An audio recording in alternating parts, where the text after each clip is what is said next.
Hey everyone, welcome back to Power Electronics. Today we're talking about losses in switch mode power supplies. The last couple times we've been talking about specific components, losses in inductors, losses in capacitors, and now we're talking about switching loss. And you may be wondering, what about the conduction loss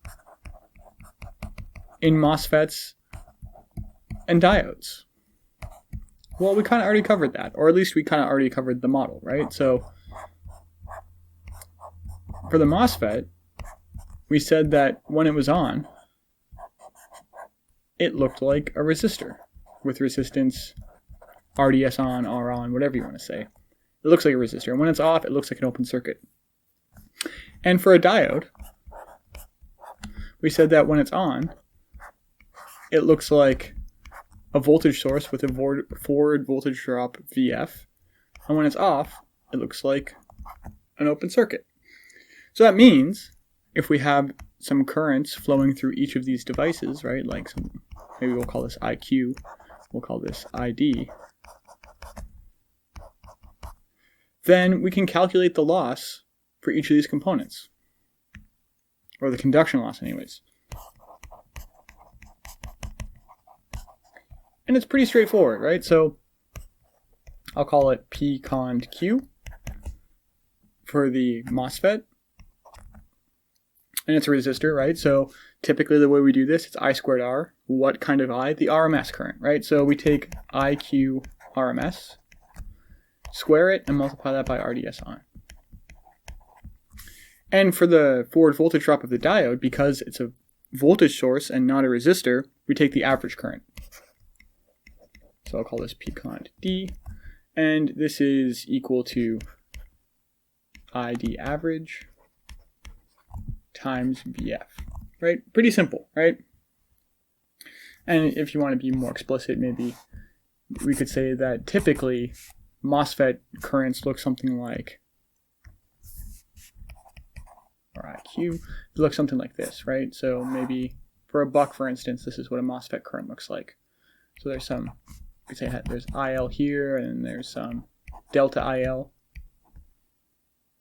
right? So the RMS current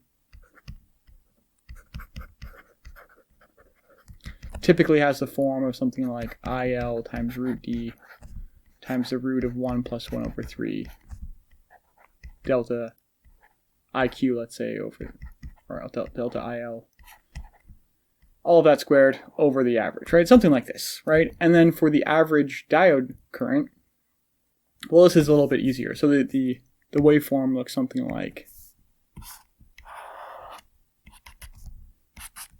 this typically. Right? You can imagine a buck diode current might look something like this, where there's some average again, IL, and there's some ripple, delta IL. But we just care about the average. So in this case, ID average looks something like IL times D, or D prime, sorry, right? If this period is D prime, this period is D, right? That's something, this is what it looks like. You have to figure it out for yourself depending on the specific converter, but that's basically what it is. Cool. So the next and maybe more important kind of loss is what's known as switching loss. So what is switching loss? Switching loss is basically the loss associated during the transitions between on and off.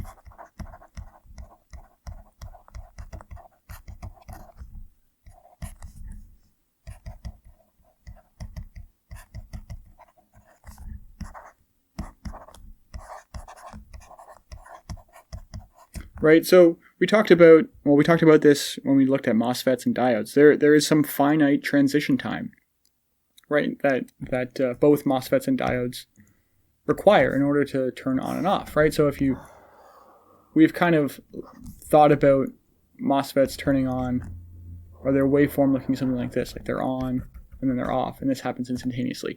That isn't actually true, right? What actually happens is it takes some time to rise up, and it takes some time to fall down. And we also, like, for the MOSFET anyway, so this is, say, like the voltage of the MOSFET,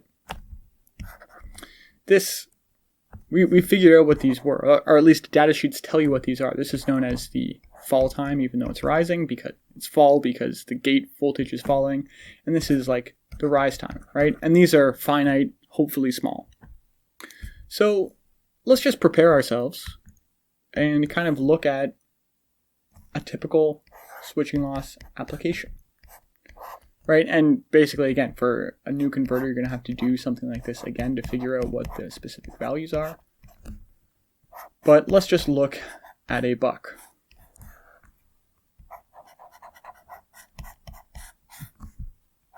And it doesn't really matter what this stuff is over here. We're really interested in this area. This is what we're interested in. So I'm just going to define some voltages and currents, right? So this is typically called Vx, but we're really interested in the diode voltage. So I'll label the diode voltage this way, Vd, and the current this way, Id. This is the FET voltage, Vq, and this is the FET current, Iq. And there is some inductor current, right, IL, which flows here. And the first thing that I want to notice, I want you guys to notice, is that there are kind of two important, or there's an important loop, KVL, and there's an important node, KCL, right? So this loop is important because it means that the voltages of VQ and VD are related. So note that if this is VG, if we apply KVL, then we know that VG minus VQ plus VD equals 0. That's just like based on the directions I've drawn, right? So these are functions of time.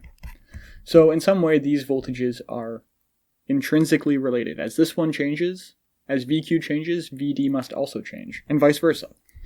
And also, note this, right? This node over here, right? This node relates the transistor current, IQ, the diode current, and the inductor current, right? So we know that IL flows out, and ID and IQ flow in. So that means that IL of t is equal to ID of t plus IQ of t. So before we even start, these things must hold point-wise, right? So this is like saying at every single point in time t, this equation holds. At every single point in time t, this equation holds, right? So these two equations are important. All right, let's get to drawing waveforms to understand. First of all, I want to focus your attention on what we're looking at specifically, right? So let's think about VQ of t. We're actually going to draw all of them, but I just want to, we're going to zoom in, so I want to focus your attention on where in the switching waveform we're talking about, right? So that's d of t, this is TSW, this is dTs, right? So in this portion, the switch is on, and in this portion, the switch is off. All right, to be really precise, when the switch is on, we're assuming that the switch actually looks like a resistor, right? So that means that the current that flows through it times that resistance has some voltage. So there is some voltage across this switch when it's on, right? And it's actually equal to IL of t times RDS on, right? Whatever the on resistance is, that's what the voltage across this transistor is at that point. Even when it's on, there's some voltage, right? And we account for this in the conduction loss. When we turn off, when this is off, we assume that the diode is turned on, right? So this is like a short circuit. That means the voltage across the transistor must be VG. But note that to turn the diode on, we need to have a forward voltage drop across it. So this needs to be VG plus VF, right? We need that extra VF to forward bias this diode, right? And then we turn back off, and it repeats, right? So again, we get back to the RDS on. So the first thing that we're going to look at is this period in time. We're going to look here, right? We're going to zoom in. So because we're zooming in, we're going to assume that the inductor current is actually constant at this point in time, right? So if you recall, the inductor current actually looks something like this, right? It goes up, goes back down, right? And this repeats. So because we're zooming into a really small portion, we're going to assume that the current right here, which happens to be I peak, which is the average plus the delta, we're going to zoom in and we're going to assume I or IL of t is constant and equal to I peak, which is again IL plus delta IL. Great, so that's going to like simplify things, make it a bit easier to understand. So we actually want to look at multiple things. And first what I'll do actually is draw in the pertinent components, right? So the transistor, the diode, the inductor, and the input voltage. Right, so these things are going to help us kind of like visualize or like understand what the voltages should be. So again, I'll relabel them. So there's VQ, there is IQ, there's IL, there is ID, and then again, I'm just defining the voltage for the diode to be in this direction, VD. It's consistent, don't worry, right? Still passive sign convention. The current goes into the positive. Great. So, what is controlling this MOSFET? Well, we're adjusting the gate source voltage, right? So I'm going to include a little plot of the gate source voltage up here, right? Just so we know what the gate source voltage looks like when we're doing this. Then I want to also draw the transistor voltage and current, and then the diode voltage and current. So I'll just use some colors. So let's say that this is VQ of t, IQ of t, VD of t, and let's say ID of t. Great. Let's mark our times, right? So this is slightly before, right? This period of time, the switch is still on, right? And also include VGS, right? So this is the gate source voltage of the transistor. When it's high, the switch is on. When it's low, the switch is off. So this is when after this point in time, we start doing stuff. So I'll label this T0. Then we have some other point in time, T1, some other point in time, T2, and then finally the third point in time, T3.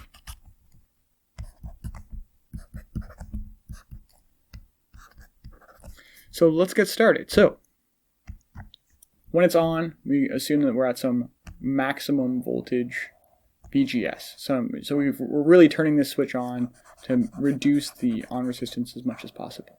So it's on, right? Fully on. Then we start decreasing the voltage. And at first nothing happens, right? This is like the turn on delay time. Maybe you can think of this as T on delay, right? The time it takes before you actually start seeing stuff happen, right? So that means that the transistor is still on, right? So we can, again, you can think of this as, this is like IL times RDS on. And again, the transistor is still on completely. We haven't really started turning it off yet, right? And then we start turning it off, right? We actually start changing the voltage across VDS, or VQ in this sense, right? In this case. So it starts decreasing. When the voltage across VQ starts changing, then what we get the Miller effect, right? The reverse transfer capacitance of the transistor appears to be larger, basically, right? So it takes more energy to charge, which means that VGS actually takes time, or kind of stalls out, right? It kind of flattens out, right? So in this period of time, the voltage across the transistor is changing. It's increasing, right? So what we see is that the voltage starts increasing. What does it increase to? Well, it's going to increase until the diode turns on, right? When does the diode turn on? It turns on when the voltage across it reaches Vg, or when the voltage across it equals minus Vf, right? So let's think about the diode voltage. So when this is on, the diode voltage must be minus Vf, right? If the voltage across this is nearly zero, then the voltage across the diode must be minus Vg, right? So it starts really low, just based on the direction I've drawn up there. So it starts really low, again, stays low, and now we're at a point where the sum, again, Vq of t minus Vd of t, right, must be equal to Vg. So at every point here, in this period of time, this must hold, right? So if this is Vg, then this is near zero, right? As this increases, this is minus Vg. If this is minus Vg, then this must be near zero. As this increases, this also approaches zero, right? As this approaches Vg minus Vf, this approaches zero, basically. Right? And eventually, it reaches the forward voltage drop. And this reaches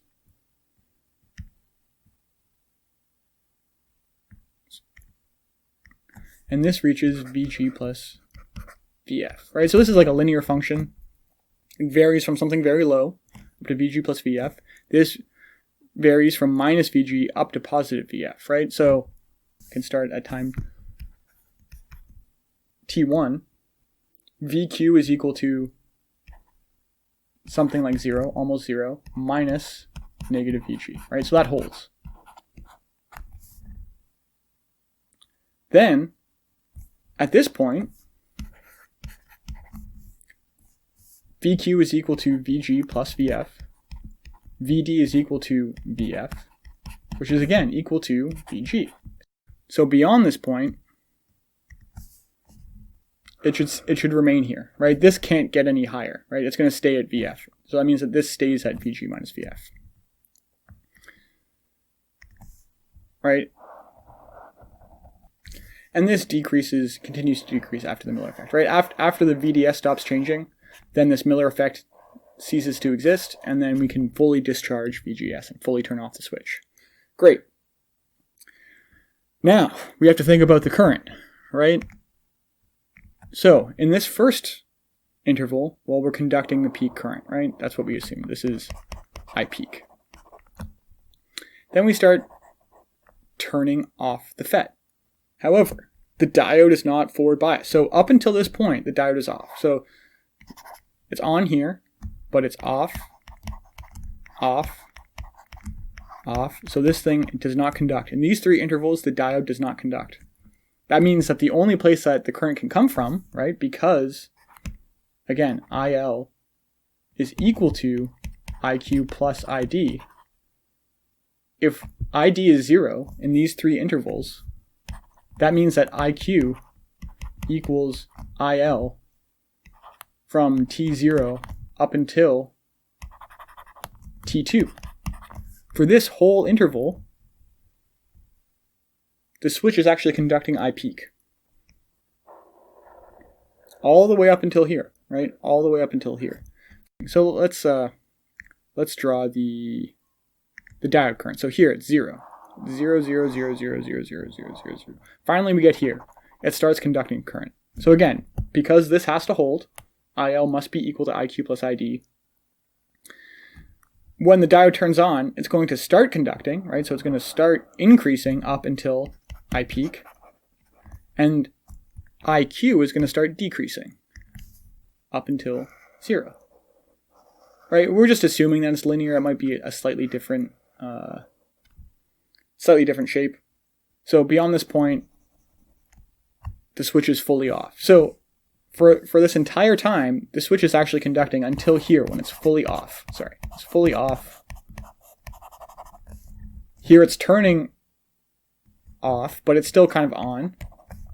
Here it's kind of partially on. And then it's finally off, right? And then beyond this point, the diode fully conducts. So this is like the commutation interval.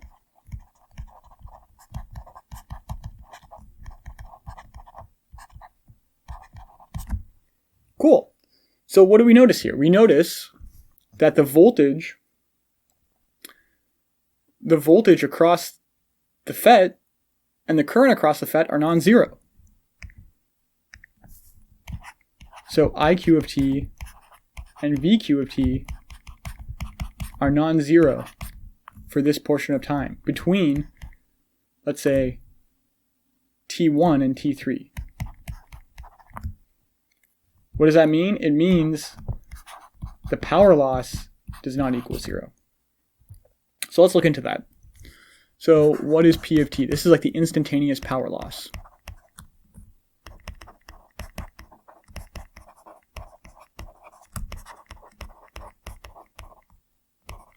So what is this? It's the product of VQ times IQ. Right? So let's plot this. Let's plot the power loss as a function of time. So again, we kind of have three intervals, or three times, right? T0, T1, T2, T3. So let's go back and see what's going on.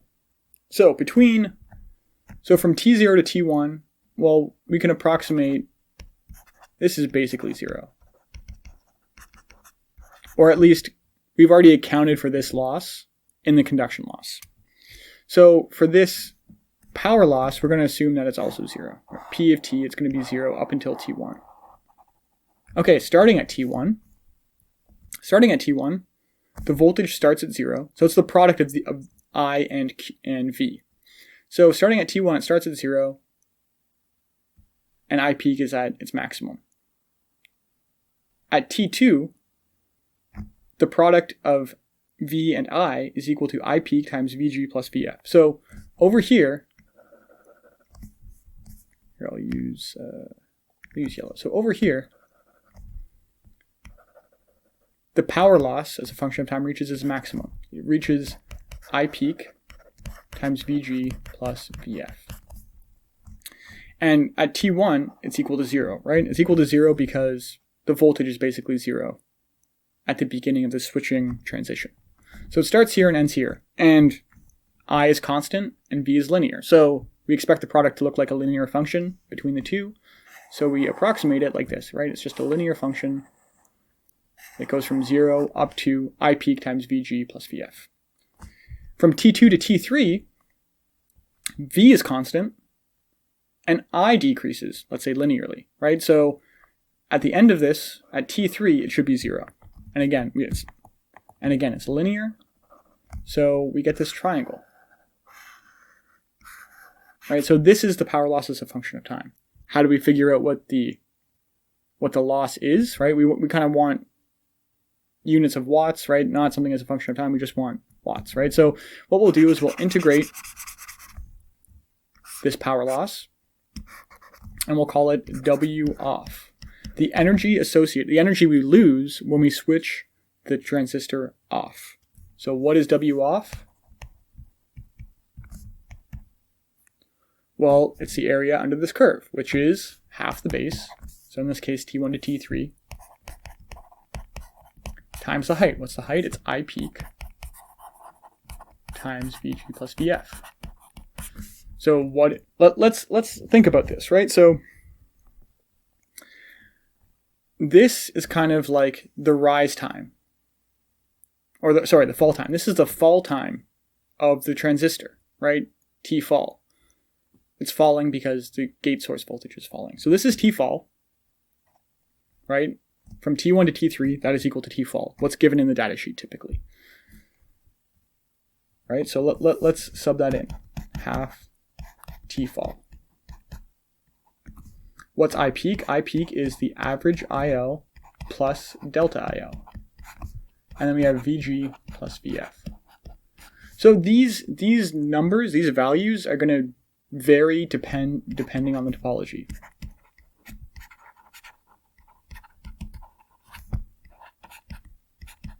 So it varies depending on the circuit. I don't know if I've used topology yet, but we refer to converters as topologies, a specific connection of elements. So these values are going to depend on the circuit topology and the transistor you choose, right? So the voltage across the transistor might not be VG, it might be something else. The average current through the transistor might not be IL, it might be something else. So you have to investigate the circuit to figure out what these things are. So this is the energy associated with each time you turn the switch off. Now, this has units of joules, right? Now, to get power, we simply multiply this by the frequency, right? So basically, every switching period, this happens. So we expect to lose this energy every switching period, meaning the power loss associated with turning off, I'll just call it P loss off, is equal to W off times the switching frequency, right? So it's proportional to the switching frequency. The faster you switch, you lose energy faster, right? Because you dissipate this triangle more often, right?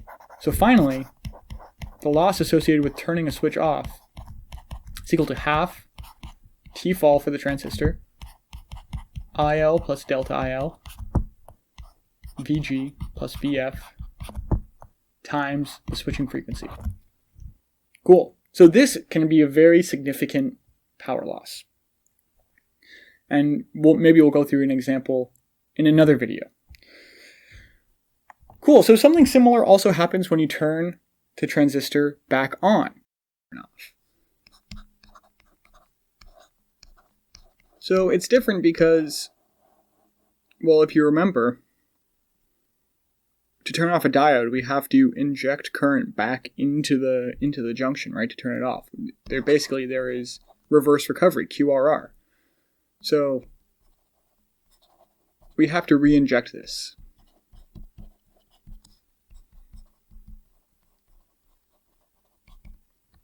So if we think back to our circuit, right, there's some Q, or there's some MOSFET. There's the diode, right? We have our inductor.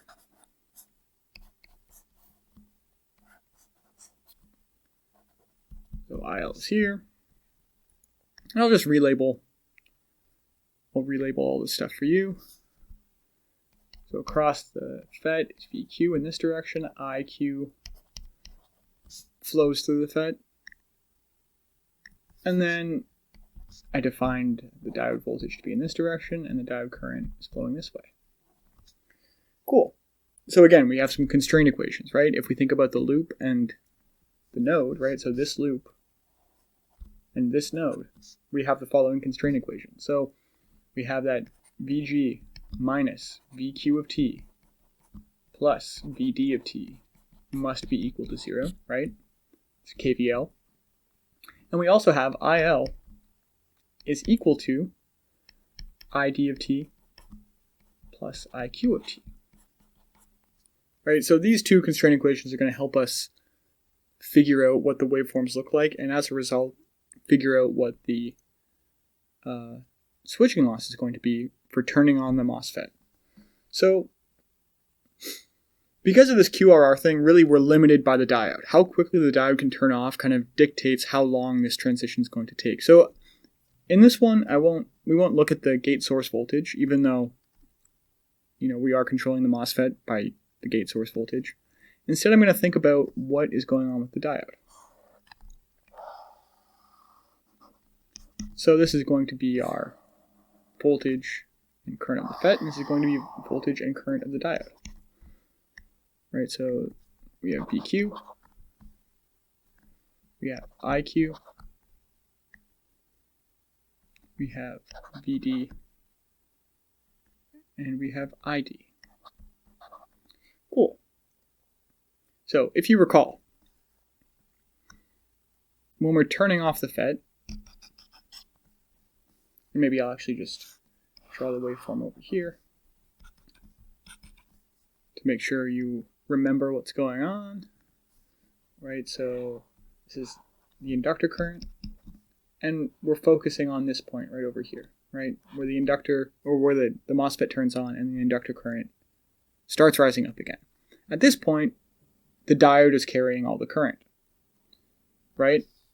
So it must be IL. Again, we're assuming IL is constant in this small period of time.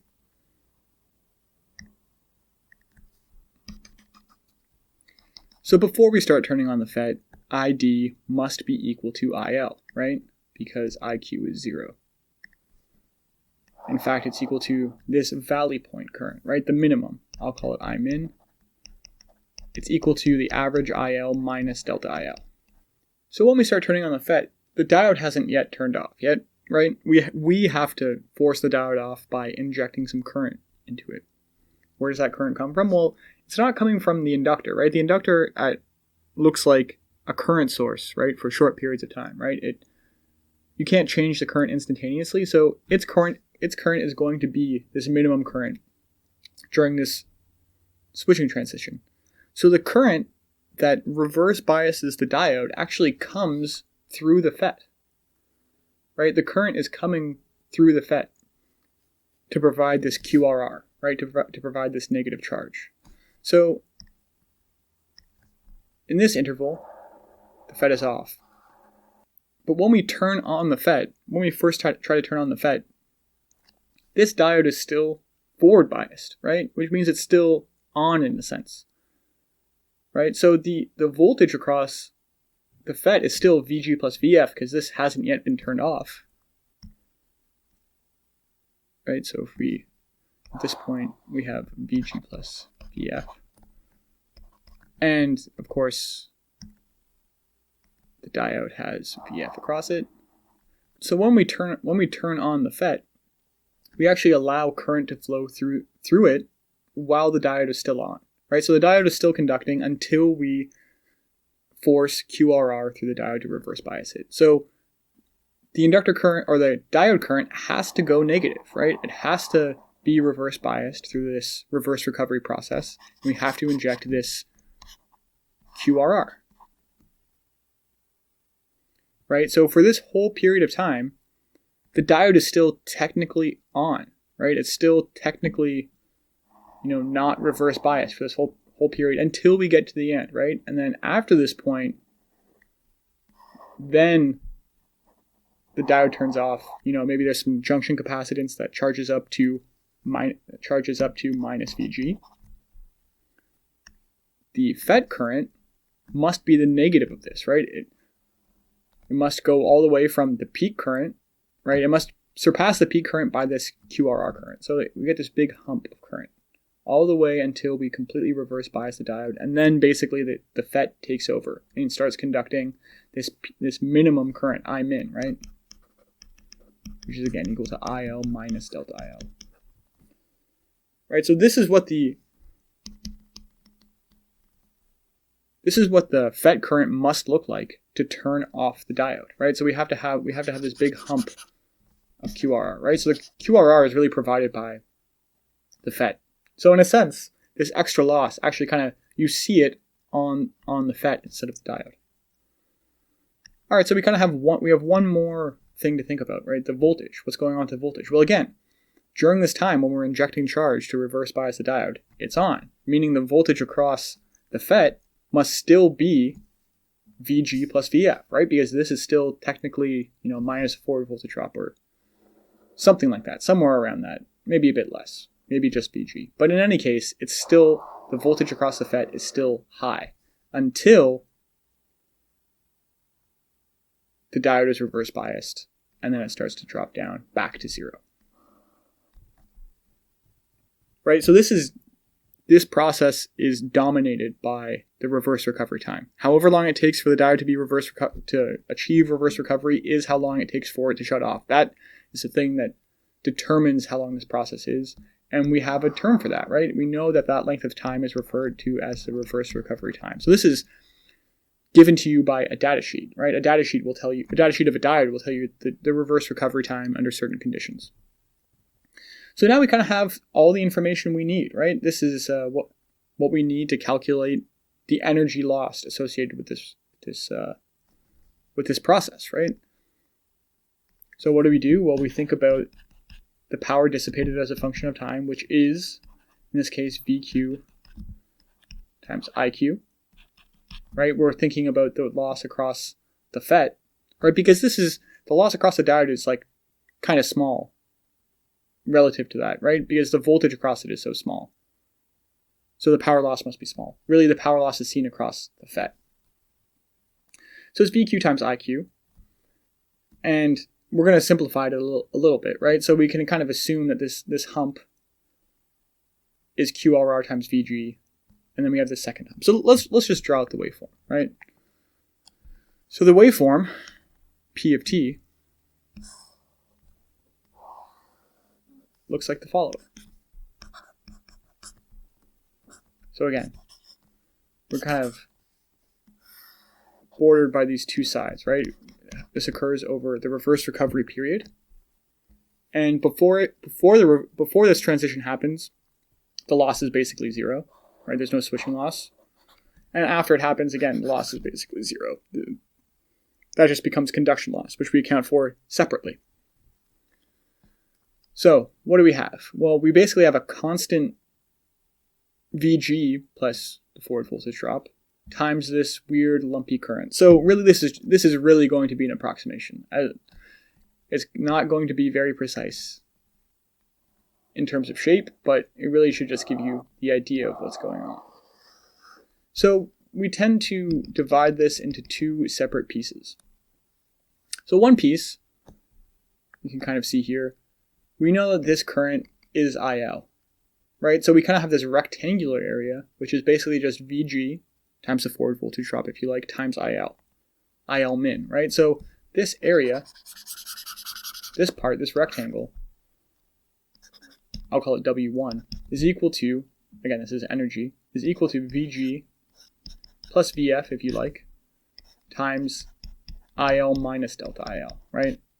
Because ripple is important. And then we have this second area, which I'll call W2. And this is a reverse recovery energy, right? The energy associated with turning off the diode. And again, energy should be voltage times current times time, right? Or charge times time. This should have units of energy. It's QRR times VG, right? Because again, it's basically still just VG. We could say VG plus V forward. Maybe. A little maybe over that. Cool, so basically the turn off loss, or the turn on energy, it's the sum of these two, right? So it's QRR times VG plus VF, probably not necessary, plus VG plus VF, again this VF probably not necessary, times IL minus delta IL. And I just noticed that this actually has units of watts, so we actually need to multiply it by this reverse recovery time, TRR, so times TRR. Cool. So this is the energy associated with this loss, and then the power is simply the energy times the frequency, right, the switching frequency. So it's W on times FSW, which is QRR VG plus VF times FSW plus VG plus VF times IL minus delta IL times TRR times FSW. Cool, so again, we can kind of divide this into two things, right? So this is like reverse recovery. And this is like something like the commutation of the current.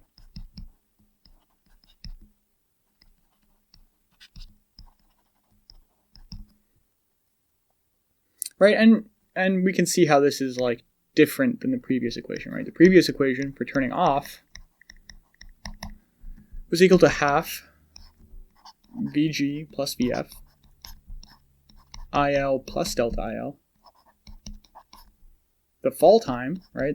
How long it takes for the transistor voltage to reach its maximum, or really for the gate voltage to decrease to the minimum. That's why it's fall times FSW, right? So this is really only like the commutation of the current and voltages between the diode and the MOSFET. So these two losses, while they are approximations, really do give you a good idea of how much loss you can expect to happen. And they give you an idea of how you should choose components. And that's kind of the most important part, right? They're telling you that if you want to switch fast, you probably need a device that can switch quickly, right? Its fall time or its rise time should be fast, right?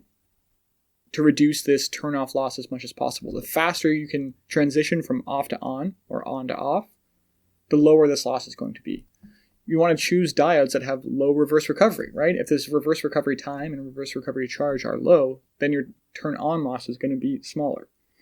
And I also want to highlight that this is really for a kind of a special case, right? Where you're using a switch and a diode. You don't have to. You can actually use two MOSFETs, in which case both turn on and turn off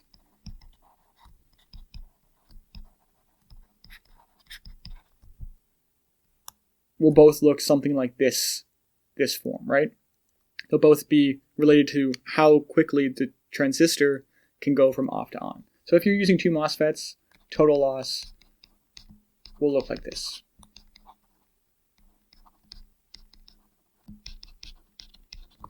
Cool, so that's kind of it for switching loss. Giving an example probably wouldn't be the best idea considering this is quite long, so maybe in a tutorial we can kind of break down the losses for something closer to a real application. Next, we're going to kind of include some of these losses in modeling converters with a DC model. So far we've been looking at this like time varying switching model, and often that can be quite complex. And using kind of a really clever technique, you can kind of eliminate all the switching stuff and just look at the DC behavior of a circuit. And often that can be really helpful. Cool, thanks.